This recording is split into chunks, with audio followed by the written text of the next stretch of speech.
আসসালামু আলাইকুম এভরিওয়ান, চলেন ম্যাঙ্গো শেক বানাই। ভাবলাম আপনার করে দেখাই। আশা করি আপনারা ভালো আছেন, আমিও ভালো আছি। চলেন আজকে ভিডিওটা আরম্ভ করা যায়।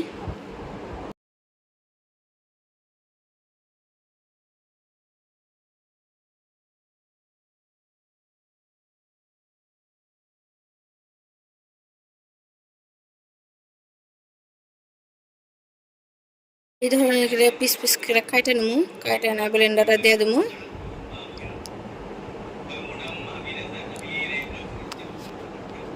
তো ম্যাঙ্গো দিলাম, এখন অল্প চিনি দেবো আর অল্প টুকরা গাখির দেবো। তো এটা এখন ধরেন অল্প কেটে নেবো।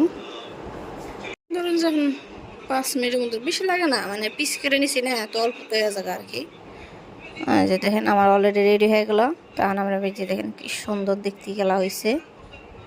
তো এই গরমে ম্যাঙ্গো শেক তো বানায় মানে খাওয়াই যায় আর কি, সবাই খায়। অল্পটুকু খাইয়া দেন, অল্পটুকু আইস দিয়ে নিলাম, দিয়ে অল্পটুকু উপরে আইসক্রিম দিয়ে নিলাম। এখন এরপরে ধরুন বাদাম দিয়ে অল্প গার্নিশ করে নিলাম। তো বহুত টেস্টি ছিল। তো ঠান্ডা ঠান্ডা তো ম্যাঙ্গো শেকটা মানে বানায় খাইয়া দেখেন, বহুতই টেস্টি হয়েছিল। তো thank you for watching me. আল্লাহ হাফিজ, বাই বাই।